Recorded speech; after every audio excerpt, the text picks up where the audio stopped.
Welcome back, everyone, to the Madness and Grace podcast. We're coming up on 20 episodes, which, Matt, is kind of crazy. I feel like the year's kind of flown by. I don't know about you. I can't imagine that we've made 17 of these already. But we have, and I think they've gone well. And a lot of that, I would say most of the success of this should be attributed to you. It was your idea, and you do a great job putting it together. Well, thanks, Matt. Well, today we are joined by a very special guest, Maddie Stiers. She is our Chief Clinical Officer, or should I say Dr. Maddie Stiers. She's our Chief Clinical Officer here at the Hope and Healing Center and Institute, and she is here to talk about women in trauma. And thanks so much for being here, Maddie. Yeah, of course. I'm excited to be on the podcast. Yeah, absolutely. Thanks for being with us, Maddie. Glad to have you here. And what many people don't know about you is that trauma is kind of one of your areas, and you did your doctoral work around women and trauma. So maybe just to kind of put us all on the same page, could you kind of define trauma for us, and then maybe give us an idea of kind of maybe short and long term of the psychological effects of trauma? Yeah, so I think the term trauma is used pretty widely. Our society has started kind of pick up on really incorporating mental health into kind of our entire health care. And you see that across all of like social media platforms and whatnot. So trauma is a word that we see popping up more and more, kind of used a little more freely. There's kind of, I want to start off before I define trauma talking about stress. And so like every day we all have stressors, whether it's in relationships or at work or just out at the grocery store, driving, financial stress. So everyone experiences some sort of distress based on events that are happening throughout our lives. A step up from that, we have major life events. That could be marriages, getting married. That's stressful. Good stress, but it's stressful. A divorce, an end of a relationship, or the loss of a loved one. Those are considered major life events where the distress that you experience might be a little greater than the day-to-day stress that we experience through just the normal happenings of life. And then we also, on the upper end of this kind of spectrum, we have trauma. And so trauma is actually defined as experiencing an event when a person is faced with actual or threatened death, serious injury, or sexual violence. And that is the term that we use to kind of define trauma. And when I talk about it today, that's what I'll be talking about. When someone experiences one of these events, especially women, right? We'll talk a little bit more about that. There's kind of these different buckets of symptoms that can come out of experiencing a severe trauma or traumatic event. We have like intrusive symptoms, we have avoidance symptoms, thought and mood symptoms, and then an arousal or increased reactivity symptom bucket. So I kind of put them in, it's kind of outlined in those four buckets. The intrusive symptoms are thoughts, memories, dreams, flashbacks, things that might pop up. Avoidant symptoms are trying to avoid places, things, people, or just the thoughts of the event. Thought and mood disturbances, it's obviously, feeling more anxious or feeling more depressed or having intrusive thoughts, things along those lines. And then the arousal, the increased arousal is kind of what we think of like people being jumpy or startling easy or lack of concentration or having a hard time sleeping.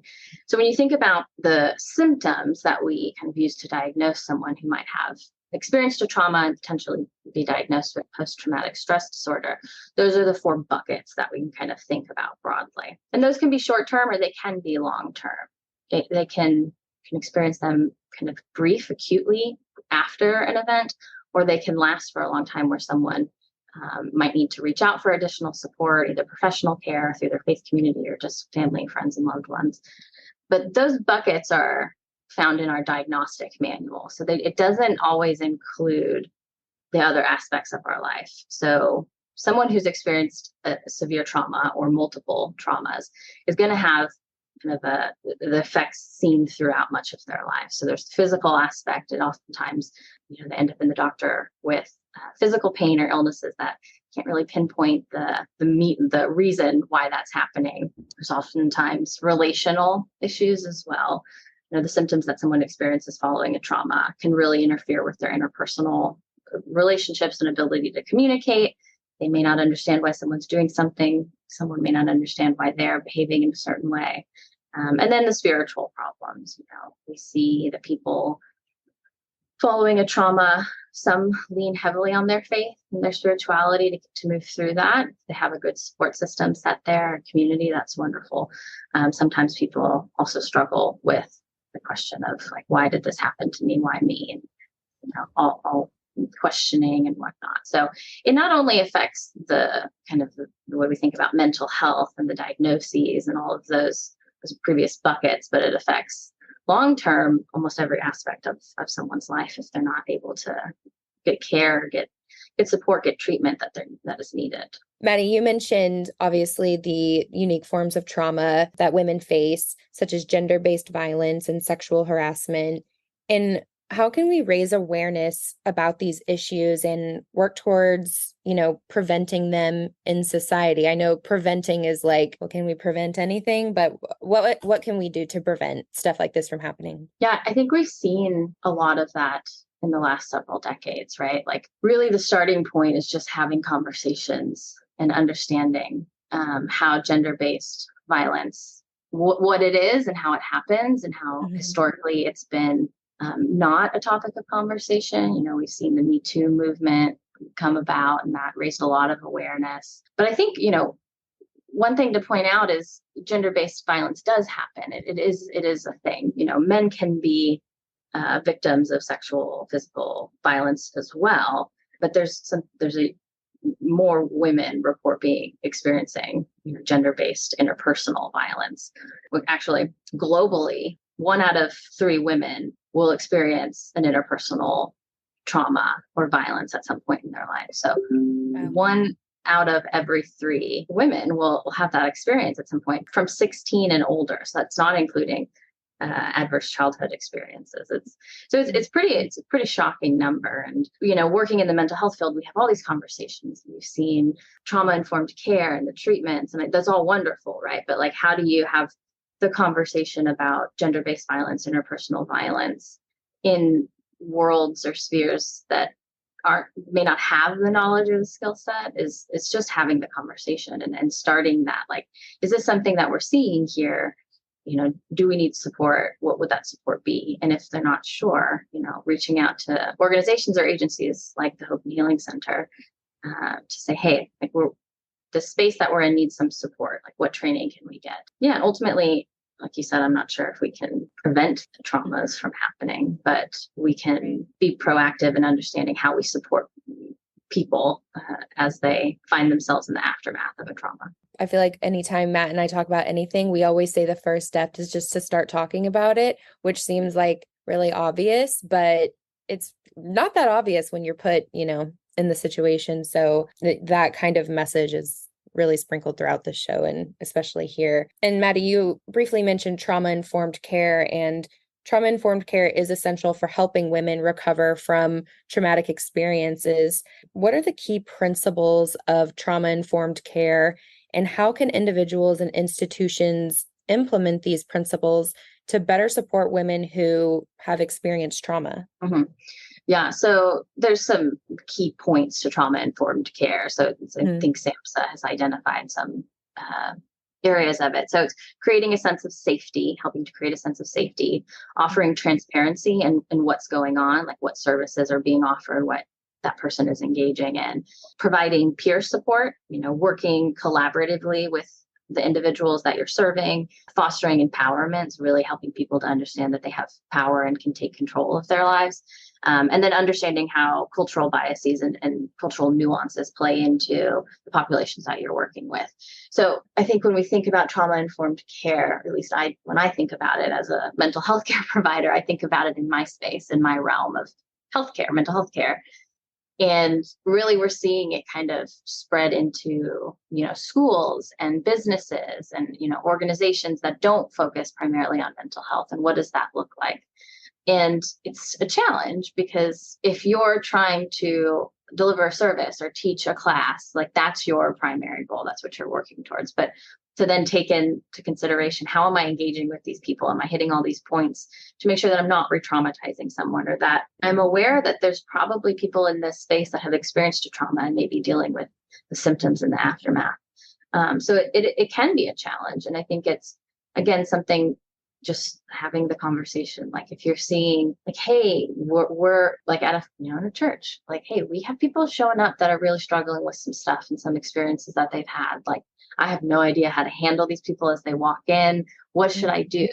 Having that conversation and recognizing it's fine if you don't know how to handle it, if you don't know what to do.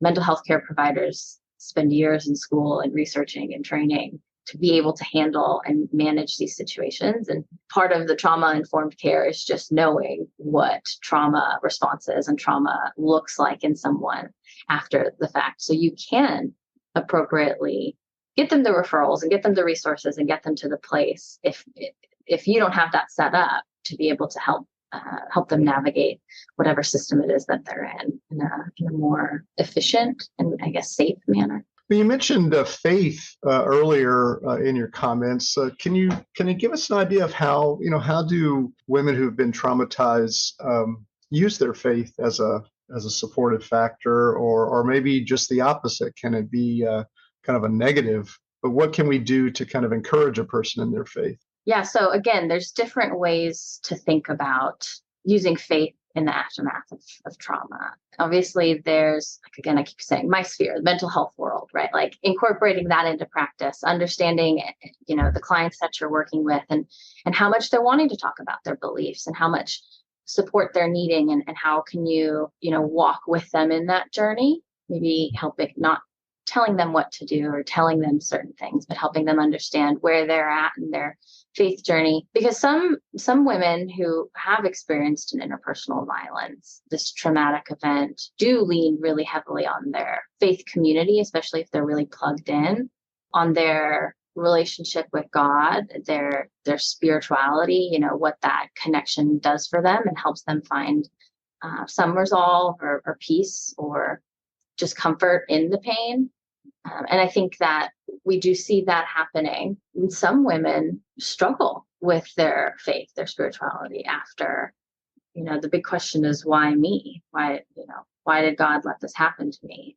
I'm not sure that anybody can answer that question besides God himself, right? And so that can be really challenging when you have someone walking into, especially if you're in a faith community, a church, someone walks in and you're not been through a training or know how to handle mental health. And you've got people asking these really challenging questions and you think that you're helping by, making statements or trying to be encouraging, but really they're just looking for some level of support and comfort and maybe like acknowledgement that like there is this heavy pain and in the experience that they've had. So faith can be really helpful in the aftermath of a trauma. If the person who's walking with this, if the person offering support, the faith community leader or whoever, the layperson in the church, has an understanding of what is happening with this person and can say, okay, I understand that what trauma is and how this person is responding to it. And so I have a little bit of awareness to not stick my foot in my mouth in some of the things that I say, because when someone is experiencing traumatic response, they're going to be hypersensitive. And so how do you engage with someone who is struggling in a way that like regular everyday stress or even major life events aren't going to have you responding? So yeah, I mean, I think faith can be hugely instrumental in someone's recovery, and yeah, whether that's in therapy and no, I see that. I find it interesting that you struggle a little bit on answering that, and I would say that the reason that you do is because a person can be supportive of someone and their faith and be very beneficial to them as they recover from trauma. But I think the converse is also true, as you said, put your foot in your mouth. Faith can be used almost to harm someone, either actively or passively. And it isn't as simple as saying, well, you've been traumatized, so just pray and move on. Right. That can be very damaging. So that being said, maybe you could give us a few I always like to do it where we give a few application things of what could people in a faith community or a faith community do to support someone that is expressing that they've been traumatized. Just very simple things, but what are some things you would say don't ever do because that would not be beneficial? Do or say. Do or say, exactly. Yeah. One of the big things that I talk about in practice, but I think this applies to someone in a faith community setting as support is. And this, some of us believe everything happens for a reason, right? Like that is oftentimes people's belief, and it's not everyone's. And so to say that to someone who's just been raped or experienced a really violent interaction, they may find comfort in that. They may.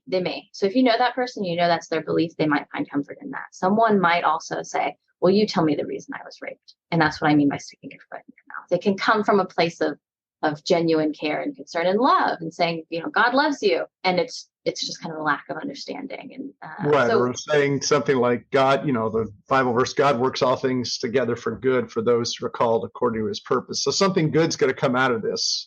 Great. Right. Well, that's awesome. Thanks. Yeah, love to hear that. Yeah. And like I said, some people find comfort in that, but some people don't. And so I think one of the best things that a faith community can do is be aware of the congregants, that the community that they're working in, understanding the issues that are happening. Trauma is happening everywhere. It is happening in every congregation. It is there, whether people are talking about it or not. Women are experiencing this. So outside of just like kind of the visual understandings of your community, like understanding that trauma is there and getting educated on it. The people who are in the office that are they're greeting people on Sundays that are, or whatever day the service is, that they're aware of like what behaviors they might be looking for that might cue like, hey, this person might need a little bit more support or conversation or just community after this, and like opening that door. And then here's the plug, right? Like the Hope and Healing Center, we offer training for faith communities, schools, and businesses to train their clergy and lay people and just employees and teachers on how to understand signs of someone struggling with their mental health. And then we train them on how to appropriately refer them to mental health care providers, getting them streamlined, offering that initial support and even offering support groups in faith communities where we have coaches that are really interested in our mental health coaches that are really interested in offering the services, the support services there, but some communities can't do that. And so helping people understand, hey, this person maybe needs some support beyond just the prayer and beyond just the conversation here today. Let me help connect them with right. the appropriate resources. And I think people don't do that. The statistic of how many people go to their faith communities before they go see a provider. And oftentimes they're not getting those referrals. Right. Absolutely. And I think that, at the end of the day, we need to listen more and talk less. I think a lot of times is probably a better approach. And don't try to explain away someone's trauma to them. They need to express how it has affected them, how they feel, and how it's affected them and how they feel may not be how it affected or would make you feel. Or you might not like what you hear because trauma is very ugly, but sometimes just listening is better than speaking. And so I think that's another thing that we do a lot. And I think we should do in faith communities more. We should listen more and not try to fix. I'll kind of end with this. Experiencing an interpersonal trauma, gender-based trauma, is in itself an extremely invalidating experience. It says to that person, you are not valuable or worthy. And that in and of itself is extremely invalidating and confusing. And then to afterwards go look for support and someone say, well, you need to get over it. You're re-invalidating that person's emotional response. And so it just becomes, one thing after another. And this is why people really struggle with it, is because the experience itself is invalidating, and then they experience these little bits of invalidation past that, which really can just be extremely damaging to people. And talk less, listen more. Even if you don't agree with what they're saying, you can agree with the emotion that they're having, right? We all know what distress is, and that person is clearly in distress, and you can validate Absolutely. that.